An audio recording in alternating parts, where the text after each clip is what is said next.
Parkway. Today we are talking about the 2021 College Football Playoff National Championship between Alabama's Crimson Tide and the Ohio State University Buckeyes.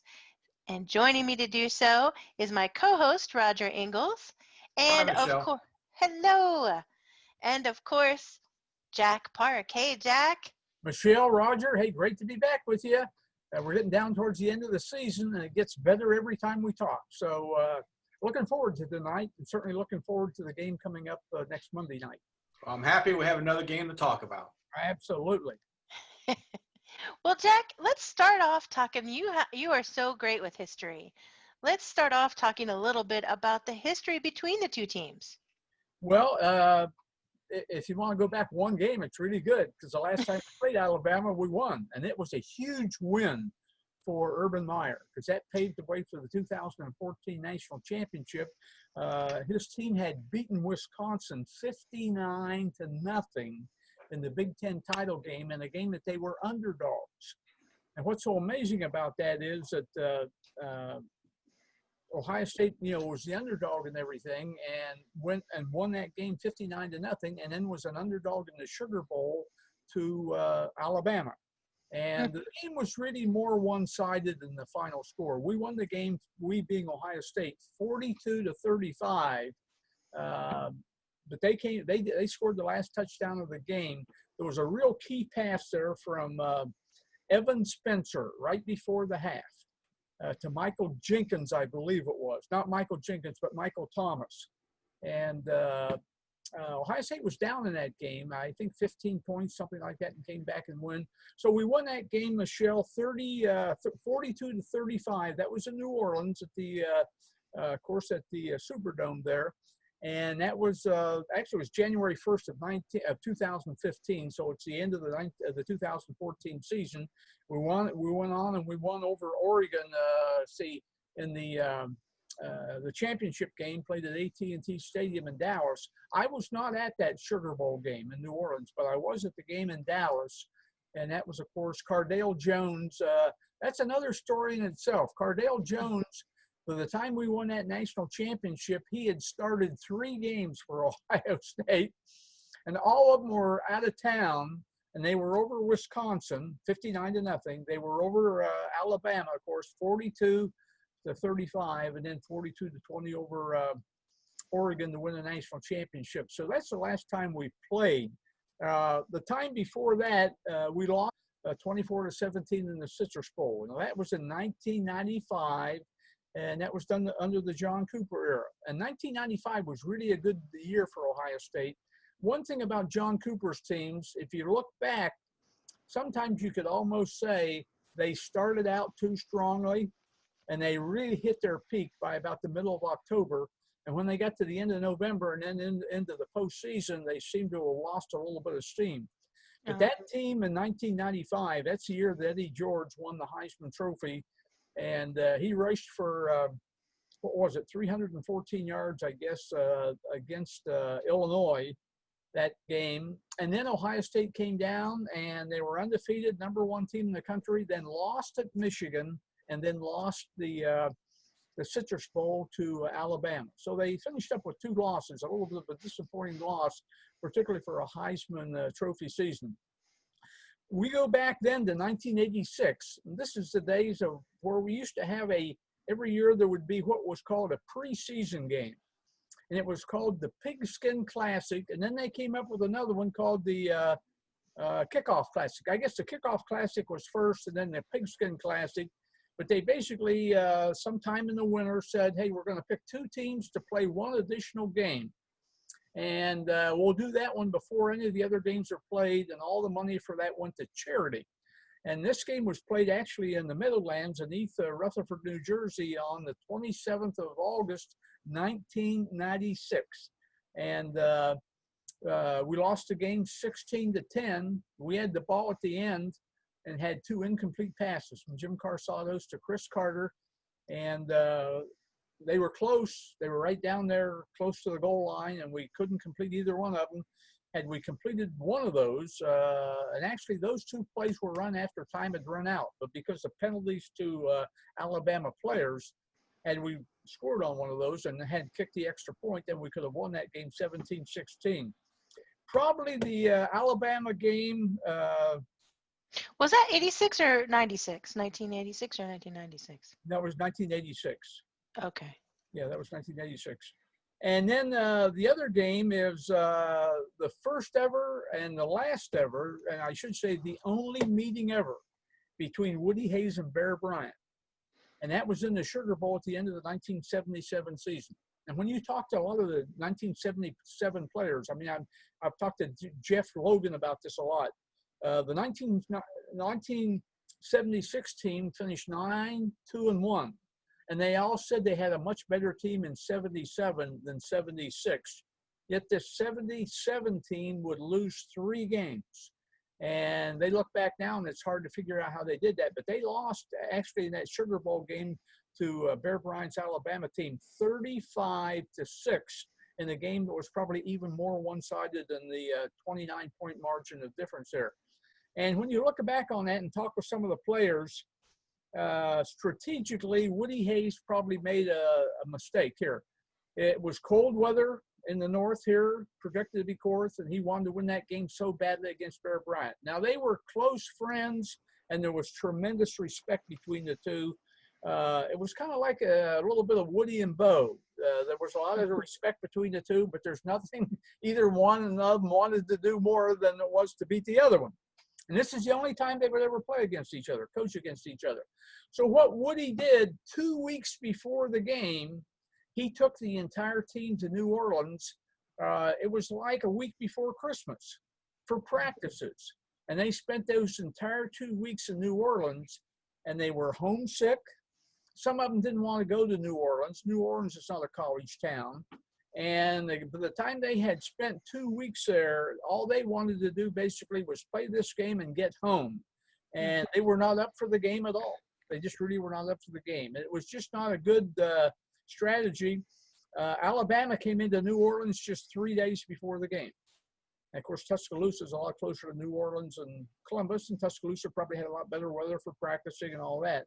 But we lost that game 35-6, and it was just a terrible loss for Ohio State. So those are the 4 games against Alabama. Were 1-3, won the most recent one, but lost the first 3. Now, there was also the relationship between Coach Saban and OSU. Absolutely. LSU from, I believe it was Michigan State. He was at Michigan State through the 1990s.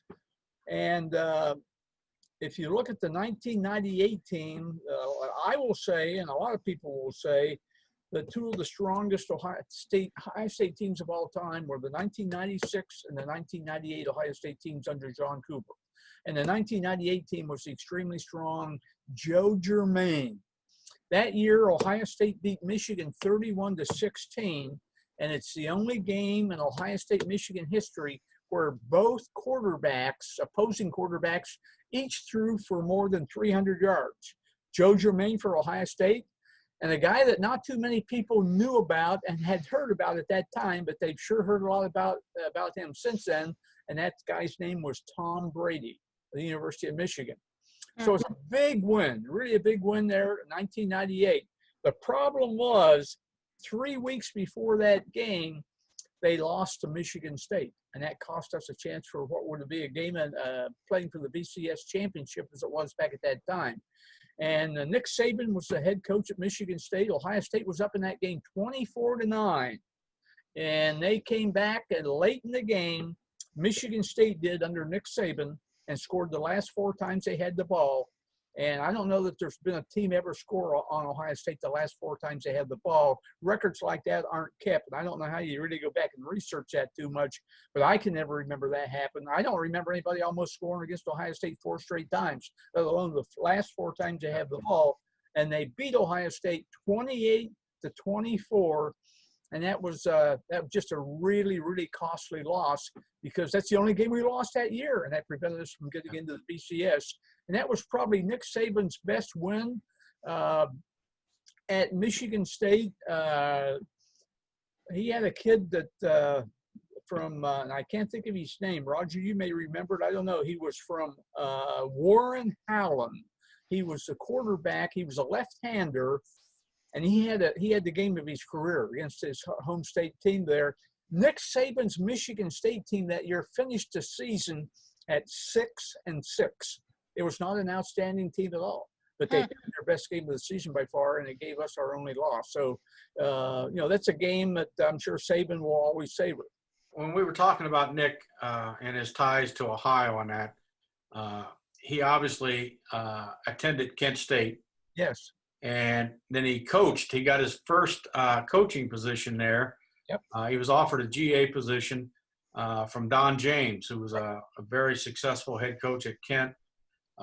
And Nick was at Kent. I actually missed him. And when he came in, and when he was a GA there in 73 to 74, I came in as a freshman there a year later. But then he coached linebackers at Kent from 75 to 76. Yep. And then when James left, he didn't get the head coaching job. I think he took the job originally because his wife was in school. Yep. He was waiting on her to graduate.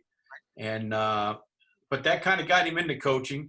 He ended up, at several different places from Kent. He went to Syracuse as a linebacker coach, and then he coached Steve East at West Virginia. Yeah. Well, then Nick was at Ohio State as a defensive backs coach from 80 to 81, and he left right before I came down there to coach baseball. Yeah. He left and went to Navy. Yeah. And he's been on. He was with the Oilers. He was with the Browns. And then he was head coaching with the Dolphins. So he was at 3 different pro teams, kind of like Ryan Day. They both got some pro background. But from 80 to 81, he actually coached here in Columbus, right? So Nick's got some Ohio State ties. He does. He was under Earl Bruce as the defensive backfield coach here in 1980 and 1981. Only 2 years. He was very, very young in his career and everything like that. And those were 2 pretty good years for Ohio State, 80 and 81. The 79 season was obviously better because that was 11-1.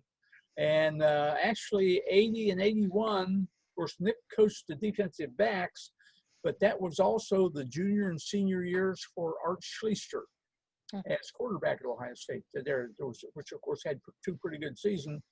And before that, Nick was an assistant coach at West Virginia. Mm-hmm.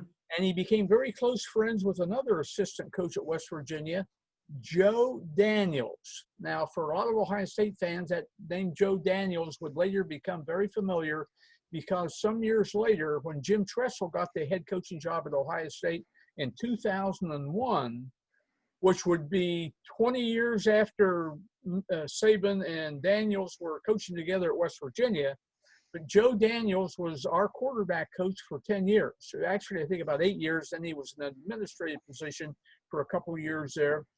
But Joe Daniels was an extremely good quarterback coach. In fact, before he came to Ohio State, he was the quarterback coach at the University of Pittsburgh. And his last product there was a guy by the name of Dan Marino. So that was a pretty good thing, too, there. But it's interesting friendships.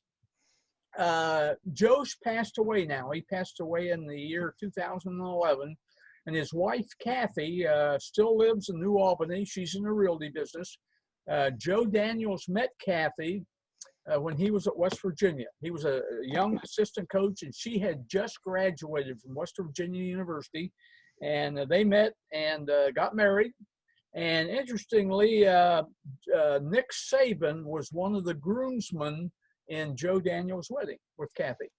And then, of course, Joe came, as we say, with Tressel and was here.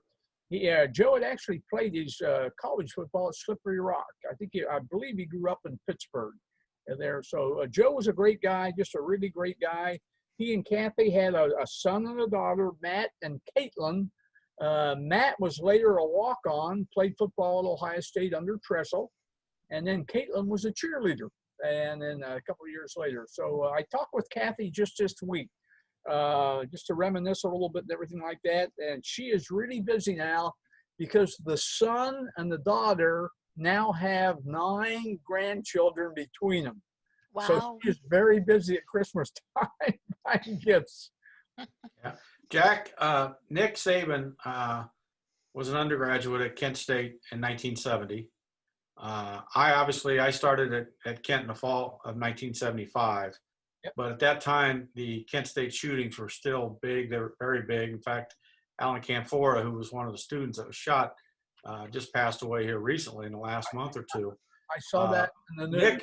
Nick and his buddy were going to go to the rally. My understanding was they were going to go to the rally and decided to go eat lunch instead first before going, and they missed out on the shootings. Is that kind of the story you heard with That's that? what I've heard. That he very well could have been walking across the campus when those 4 kids were killed.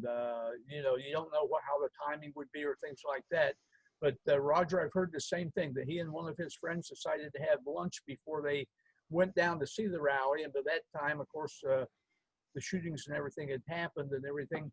I remember talking with somebody, one of the other media guys that covered the Big Ten media days way back when Nick was a head coach at Michigan State. And of course, those are the days there were only 10 teams in the Big Ten then. And, you could interview the 10 coaches and everything like that.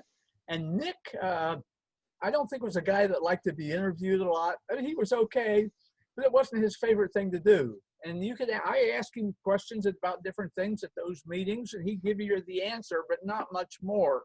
But he never gave you any encouragement to keep asking questions. I think he wanted you to move on to the next table and talk to the next coach or something like that. But I'm told, I didn't see this, but I've been told that he was asked about that Kent State day, and he really basically almost came to tears. He got very emotional talking about it. So it obviously, and any of us probably would be that way if you were involved in something that terrible, and maybe had come that close to actually being right on that campus yourself. Yeah. Jack, he obviously he has kind of a long history of coaching. He was an assistant coach at Kent, at Syracuse, at West Virginia, Ohio State, at Navy, at Michigan State, with the Houston Oilers. And then he finally got a head coaching job. And he got hired as a head coach at Toledo, where he was only there for 1 year. Yep. But there's kind of an interesting story with Toledo. When he was head coach there, he had this young guy who was looking for a job, job, the coach, and applied for a job, and he didn't hire him. No. What was that? Who was that guy? That was Urban Meyer. Urban Meyer applied to Nick Saban. When Nick Saban got the Toledo head coaching job, he applied for assistant coaching position, and he was turned down. So you just never know, right? Yep. Vince Lombardi was turned down 22 times before he got the Green Bay job. So, it's not always the worst thing that can happen to you. Sometimes something that doesn't go your way is better than if it had to win. Yes, it is. Yeah. It makes me kind of understand his way of thinking a little bit more. In today's interviews with the coaches and some of the coaches and players from both teams, assistant coach Steve Sarkisian talked about how he is really good at hiring coaches, that maybe were head coach and then kind of got kicked down a ladder, and bringing them back up. Yeah. And maybe it's because he was turned down. Yeah. Well, I know a couple of those guys pretty well, Roger. Know about them. Yeah. I think he's had, Coach Saban brought in Lane Kiffin after Lane had trouble at Tennessee and USC, and brought him in as an offensive coordinator. Coach Sarkisian, who had limited success as a head coach, but came to Alabama, and now he's got a great opportunity at the University of Texas, which is one of the better funded programs and one of the more historic programs in the country. Coach Saban is a guy, I think, who from a hiring standpoint, he likes to hire guys that he can put in charge of something and not have to sit there and look over their shoulder all the time. Yeah. But he's still very demanding. I have a good friend, a guy I've coached with before by the name of Todd Alice. And Todd got the unique distinction that he was the director of football operations at both Ohio State for a short time and also at Alabama. And Todd tells me a story about when he first was hired at Alabama. they had a recruit that came on campus, and he had taken him in to meet Nick, and then they'd shown him around with his family. And at the end of the day, he, finished up with him and sent him home. And of course, immediately walked into Nick's office, and Nick was like, "Where's the recruit?" Yeah. Never sent a recruit home unless they finished with a head coach. Yeah. I mean, Nick has his way about doing things, and that's why his program's successful. Yeah. He is very disciplined. He does things his way, and he brings in head coaches who have that same kind of mentality that we're going to do it the right way, we're going to do it Nick's way, and that is the right way at Alabama, I guess. Yeah. And, when you look at Roger, at some of the most successful coaches of all time, another one that was really that way was Paul Brown. Paul Brown had a certain way to do things, and that's the way you did it. And I think Woody Hayes was probably that way a little bit, maybe to a little bit lesser extent and everything. But Brown, boy, he had a way to do it, and he had it laid out, and that's the way you did things. And it's almost like, I'm sure that Nick Saban, who was born in 1951, I would doubt if he ever met Paul Brown. But he might have at some later day, who knows. But anyway, I think there's a lot of similarities there, just like you had mentioned. Yeah, well, I think he was a head or a defensive coordinator after he left Toledo after one season as a head coach. Yeah. He left Toledo and went to Cleveland with the Browns as defensive coordinator from 91 to 94. Yeah. So I'm sure he heard about Paul Brown and learned about Paul Brown. Yeah. Then he left Michigan. He left the Browns and he went to Michigan State. And Jack, one of the unique things, he's 2-2 against Ohio State, but he was 2-1 against Ohio State at Michigan State. So at Alabama, and I'm sure this is kind of a little thorn in his side, knowing how competitive he is. He's 0-1 against Ohio State as a head coach at Alabama. And after he was at Michigan State, he bolted and went to the SEC, where he went to LSU. He bolted and left for the NFL as a head coach, where he was with the Dolphins. And everyone thought, okay, he's going to be there for a long time. And within 2 years, he's on a plane. Had a lot of success there either. Yeah, and within 2 years, he's on a plane back to Alabama. And in fact, in 2007, when he was hired at Alabama, people weren't that excited about it because, they thought, here's a guy who left LSU and he left Miami after saying, I'm not leaving, and he's come to Alabama. But, boy, his record at Alabama from the time he's gotten there to now has been sensational. Yeah. I mean, the all-time wins record right now since 2008, my understanding, I think, is that Alabama is number one with like 162 wins, and Ohio State is second in that time period with 145 wins. So he's really won a lot of games and been successful. Yeah, Roger and Michelle, how unusual it is for one single head coach to hold such outstanding positions at two major schools within the same conference over a long period of time. That's almost like, Bo Schembechler leaving Michigan to come to Ohio State after Woody had left his job, like that. I mean, those things very, very, very seldom happen. And it wasn't like he was like it at somewhere like, let's say Mississippi State and Alabama, or, one of the lesser schools in the SEC. There aren't too many lesser schools in the SEC. But to be at LSU and then to be at Alabama and have that success is something that it's a real rare record. Now, I guess you could look at Bear Bryant. Bear Bryant had good success at Kentucky. He had really good success at Texas A&M. And, of course, then he went to Alabama. And I did a lot of speaking in Alabama some years ago. This is after Bear Bryant had gone. But we'd be talking at some of the luncheons, at the luncheon table, and my speeches, of course, were the leadership secrets of football's master coaches. So I've been talking about football and how it relates to leadership. And then I would ask a question or two. This is in Alabama, a lot of Alabama and Auburn fans, of course. But I would ask a question about Bear Bryant. And some of the people would start talking about him as if it was in the present tense. It was almost like Bear's over in this room right next to us, and he's going to come over and join us here as soon as he finishes his lunch. They spoke of him in the present tense, and he'd been gone maybe 10 years or more. Wow. You know, for his funeral, they closed down the highway so that basically they could run the funeral down whatever highway it was from Birmingham to the cemetery, because there would be so many people lining that highway just to see the procession. Wow. He was a legend. Yeah, Jack, Alabama and Ohio State arguably are the two premier football programs in the nation. I know Michigan has got, you know, a lot of wins, but in the last 20 years, it's been Ohio State and Alabama. Clemson's in there, but not the history that Ohio State and Alabama's had. No. Alabama did something this year that no other SEC team has ever done, is they went 10-0 against conference opponents. Yes. That's never happened before. They had 3 guys finish in the top 5 in a Heisman Trophy race. Yeah. I mean, when you start looking at, you know, they beat every opponent until the last 2 games by an average of 15 points. Yeah. They're scoring, you know, in the 40-some points a game.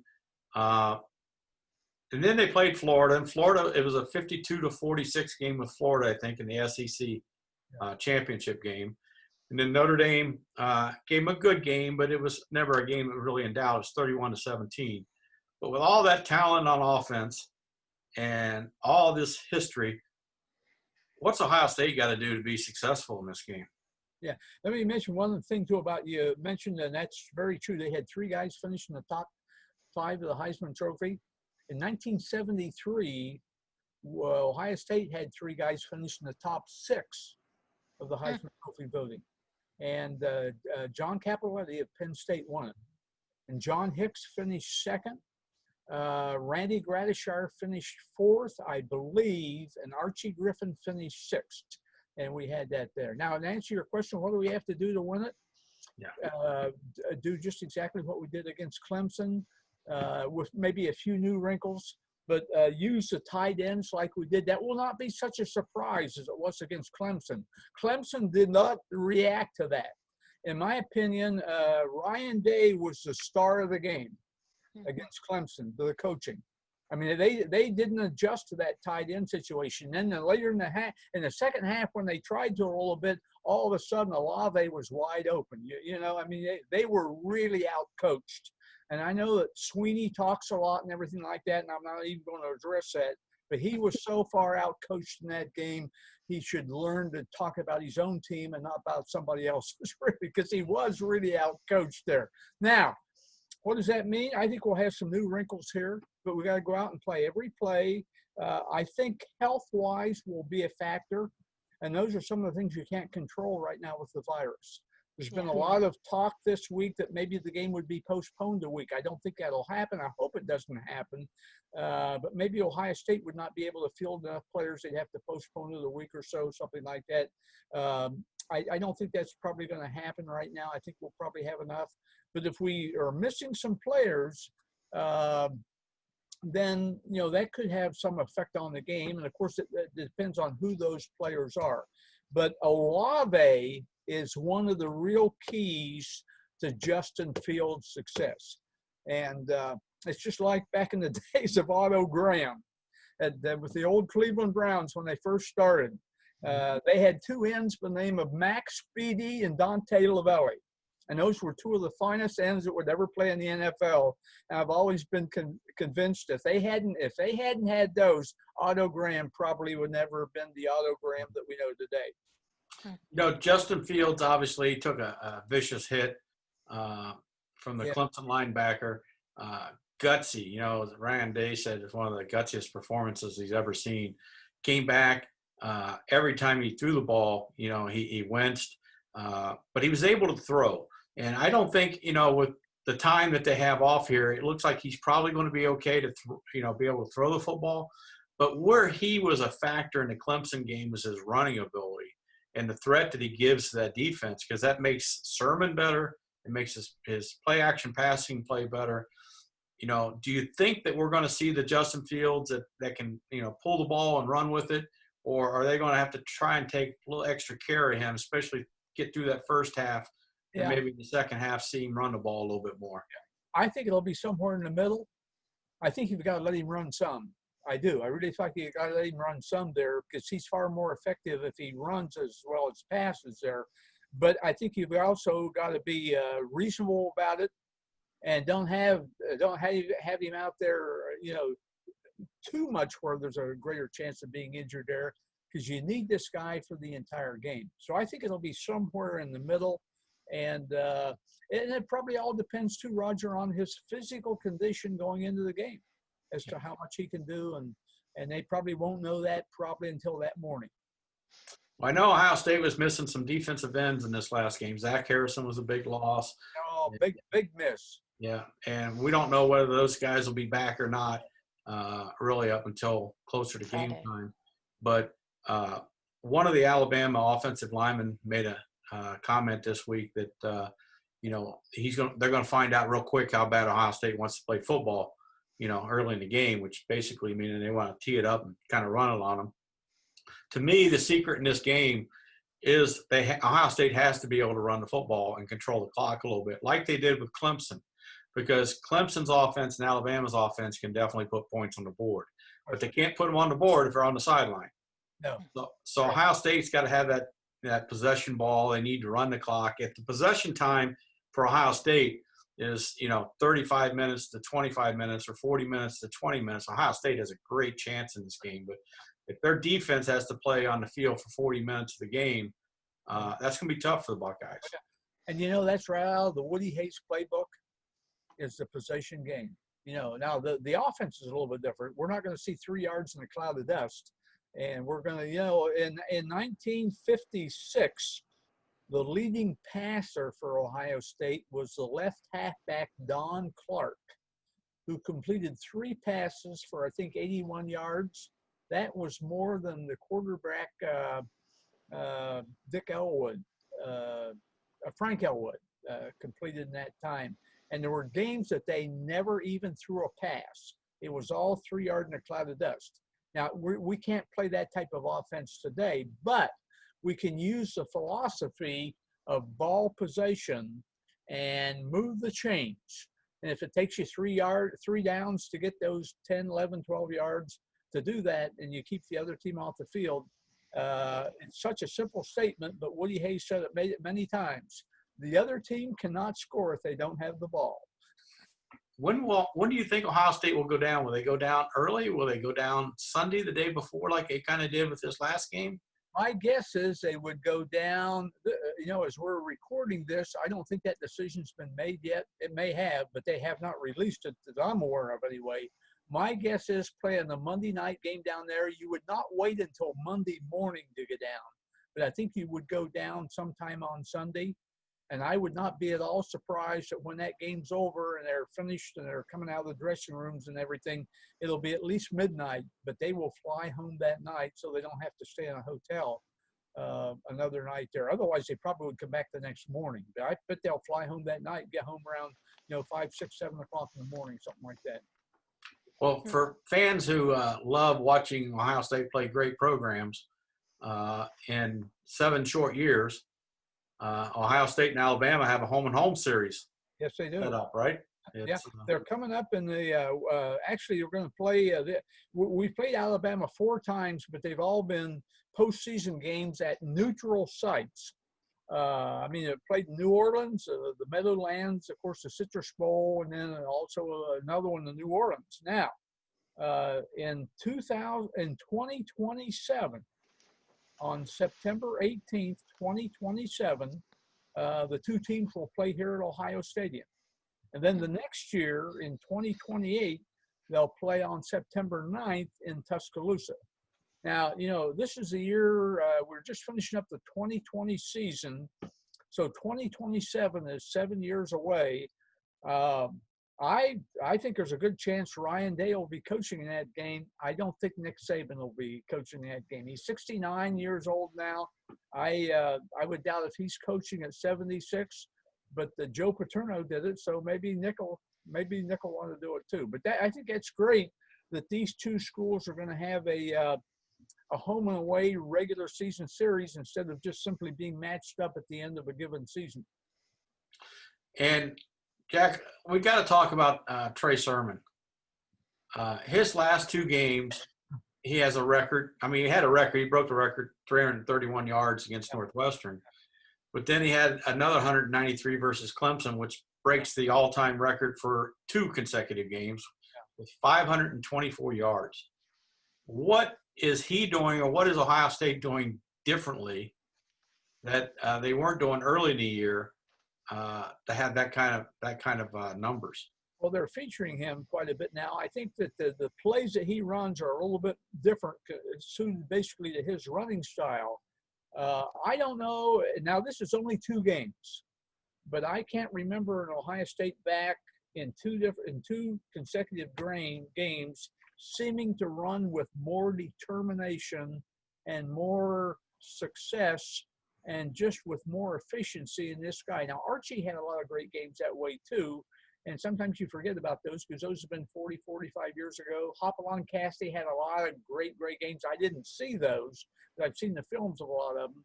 And of course, you get the years of Eddie George and Ezekiel Elliott had some tremendous games at the end of the 2014 season against Wisconsin, Alabama, and Oregon there. But this guy just seems to run with a type of running and just a type of speed and a type of form that you can't coach. You can't coach that. That kid either has that or he doesn't have it, and he has it. And the big thing is to be able to put him in a position where he can use that ability to his greatest extent, really. His last 2 games, Jack, I have to say that he reminds me a lot of Nick Chubb with Cleveland. They both have the same ability, the quick moves, the ability to cut back. To kind of stop on a dime and change direction. He's made himself a lot of money in the last 2 games. Oh, my. He doesn't seem to be injury prone either. I knock on wood when I say that because he has had some injuries. Yeah. But right now, I mean, he's taken a lot of hard hits these last 2 games. And he gets right back up and goes right back at it. Well, he delivers a few hits too. The one he put up on the sideline that game kind of yes. He does. Yep. Yeah.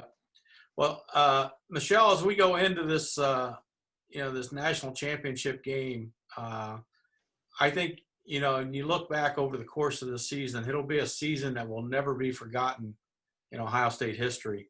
We went from being at a place where we didn't even think we were going to have football in Columbus, Ohio. Thanks to Ohio State and Nebraska. I mean, I think maybe we should send at least a picture of the trophy to Nebraska, Coach Frost out in Nebraska, because those guys really fought hard, for us to have a season. And then the support from people like, Tom Allen in Indiana saying, hey, Ohio State deserves to be in that championship game against Northwestern. And to be able to get there, it's a unique situation. It's one that I think Coach Day is going to have his players ready for. Oh, yeah. This season, Jack, is definitely going to be 100 years from now, some historian that's probably related to Jack Park somewhere is going to look back on this season and say, wow, how'd they do that? Well, another guy that really helped Ohio State too was Barry Alvarez. And he pushed for the Big Ten. He understands things. A lot of people I know, I've heard people say to me, they wish he had been made the commissioner of the conference. I don't know if he would have taken the job or anything like that, but this has been, I had one guy even call me, and I've had 2 or 3 posts on my Facebook page and a lot more posts on my Facebook message page. Are you going to write a book on this season? I said, no way. No way I'm going to write a book on I don't know, Jack. You might want to rethink that one. Well, I don't think so. I don't. If you write it, they're going to put. If you write it, they're going to put it in the fiction section.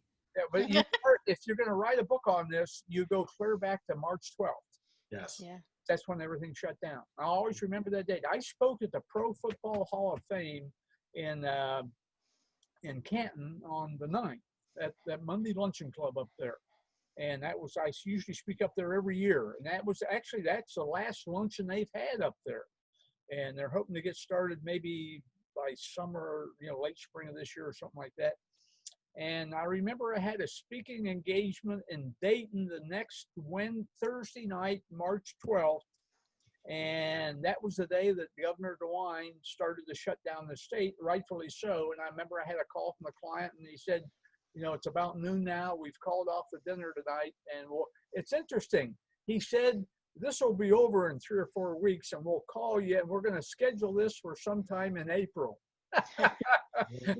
Well, I haven't heard from him since then, and this has lasted so long compared to what we didn't know what we were getting into back on the 12th of March. Yeah.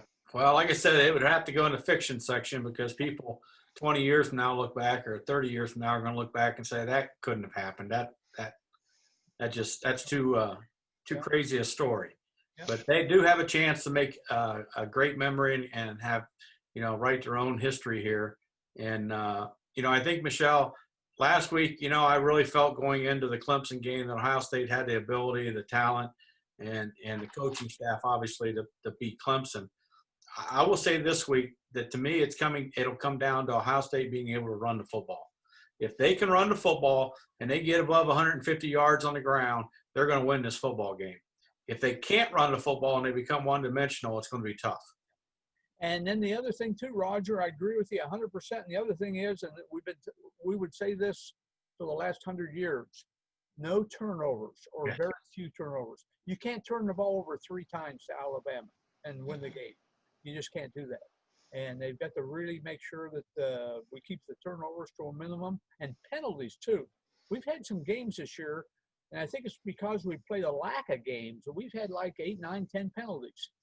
Yep. We've had 75, probably by this time, 80 practices this year and 7 games. That's not like playing 12 games. I don't care how many practices you have. Practices are not like the games. They aren't. I don't care if you're playing a very, very, inferior opponent and you're going to win the game, 50-0. That is still a lot better than a practice. And that's just the way it's been. There's nothing anybody could do about it this year.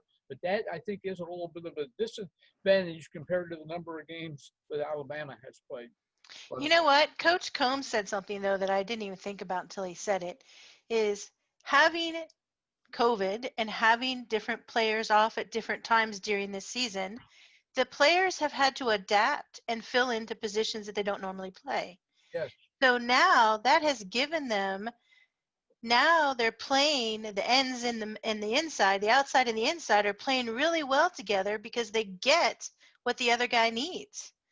So he said, in a weird way, this season's been a very positive season to make them more cohesive and play well together. Yeah. Vince Lombardi, one of his tactics at head coach of the Green Bay Packers, he would have question and answer sessions during the practices. And he might ask a left tackle, what's the right guard do on this particular play? Now, you better know what you're supposed to do, but what's the right guard supposed to do on this play? He wanted every player to know what each of the other 10 players were due on that play. And his philosophy was, you could do a much better job with your responsibilities if you knew what the other guy's responsibilities were too. And boy, does that ever carry over to business. When you have a business organization with, let's say, 4, 5, 7 departments, and I've been in businesses where one department had no idea what was going on in the other department. They were like silos. Yeah. And and they say if you didn't know what this other guy was supposed to do on that play, it was brutal. The criticism came from him. Well, Jack, that's something, and going back to the Clemson game that Ohio State really made some hay with, is that Clemson loves to see the offense once they get set up and then run their defensive signals in. And Ohio State was running plays quicker than they could get set up. And you could see there were several times that they ran stuff when Clemson wasn't ready, and their guys, nobody knew what anybody was doing, and it resulted in some big plays. Yeah. Now, there's been a lot of talk this week that Clemson uses a lot of extra graduate assistants and a lot of extra people on the sidelines, and they have made a strategic effort to try to steal signals from the opposition. I guess there's nothing wrong with that. There's nothing illegal about it. I'm not sure I would spend that much time doing that, but they do that. And they've asked for something like 20 extra sideline passes. So there's a lot of thought this week that we will see Ohio State use a huddle a lot more. So that the play won't come in from the sideline by signals. It'll come in some way, or maybe Justin gets a signal from somebody else, but they call that play in the huddle. And you won't see 11 guys looking to the sideline to get the play. And I think that'll be interesting to see right from the get-go. Yeah, I think that's interesting because, they did some of that with Clemson. In fact, they huddled a little bit more. Yeah. And one of the Ohio State players said they did it to keep Clemson from being able to steal signs. So there's an old story years ago about the Chicago Cubs. I don't know how far back it goes, but they caught them at Wrigley Field. They had a guy out in the center field in that big scoreboard in Wrigley Field, and he was out in there looking through one of the portholes some way, but he could look in with the binoculars and see the catcher give the signal to the pitcher in some way, I guess with a cell phone or something, relay that quick enough that they could get that information to the batter in time for him to know what the pitch was going to be. And that's very bad when you do that's illegal. That's what the Astros were doing basically. Yes. The Astros were getting signs, and that's why everybody was so upset. But it's kind of common knowledge in the game that if you're so loose with your signs and the other sideline can look at your sideline and tell what you're doing, that's shame on you in that. So, it's something that's been around for a long time. You can argue whether it's right or wrong, but it definitely happens. So I'm sure Ohio State is going to be smart. And I hope that we see a kind of a repeat of what we saw in that last time we played Alabama, which was some great big plays and some great defensive plays. And Ohio State is going to have to be physical. They're going to have to match up, not let Alabama take the game to them. And it doesn't matter if they know what the play is coming if you execute it. And, one other thing about stealing signals, and I think part of this was done for psychological reasons, but in his last years as head coach, during the week of the Michigan game, Woody Hayes would practice the team in Ohio Stadium, and he would hire extra policemen outside the stadium with binoculars to look up into those tower dormitories. And because he told his team, he says, Bo's probably got some guys over in those tower dorms that are looking down on us trying to steal our plays. And we want to make sure that doesn't happen. And so now I don't think he really believed that. Maybe he did. I think it was more psychological than anything else. But there were actually situations where those policemen, basically, they were hired to with binoculars to look up into as many of those windows they could and see if there's anybody trying to spy on the practices. Because if you're way up high in those tower dorms, you could look down into the stadium. Yeah. And with binoculars and things, you could pick up the plays. Woody tended to be a little paranoid when it came to that. Oh, my. Especially when it came to that school up north. Yeah. All right, guys. So which team strength do you think is going to win it for him? I would say for Ohio State, it's its overall strength. I don't think there's one strength that's going to win the game for them. I think it's the overall strength for 60 minutes, both offensive and defensive and special teams, and particular coaching. And I don't think maybe you can, pre-game anyway, point out that we would figure one strength would be what would carry us through the game. I think it's an entire team effort. And if we win the game, I think that's why we'll win the game, because of the entire team effort. Mm-hmm. I think, Michelle, what I see is offensively, the health of Justin Fields is important. If Justin is 70%, Ohio State's got a good chance to move the ball and score points against Alabama. To me, the defense, the key on the defense is Ohio State is very strong in the front seven. Linebackers, Justin Hilliard's been playing great. Pete Warner, that front seven with the guys up front there have just been dominant. The difference in this game is going to be at those defensive backs are going to have to make a play and create a turnover or two. And if they can do that, if they can hold up against those great receivers from Alabama, then Ohio State's got a great chance to win this game. Yeah. Bucks, go Bucks. All right, well, gentlemen, thank you so much for joining us here on the Parkway.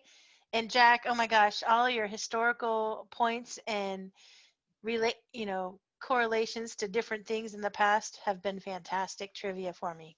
It's been my pleasure. Always a pleasure to talk about Ohio State football, particularly with the both of you, Roger and Michelle. We were always good friends. I think that's why we've become even closer friends, and that's been a real pleasure. Well, thank you, Michelle, and thanks, Jack, for having me. And it's been a fun season. I look forward to maybe we can do a wrap up after the game. We'll do something to talk about the season and talk about the national championship coming back to Columbus. Absolutely.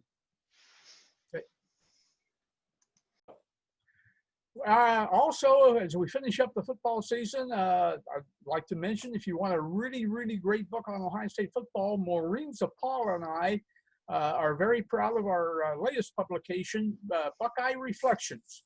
In fact, here's a copy of it right here. Basically, we say Buckeye Reflections, legendary moments from Ohio State football.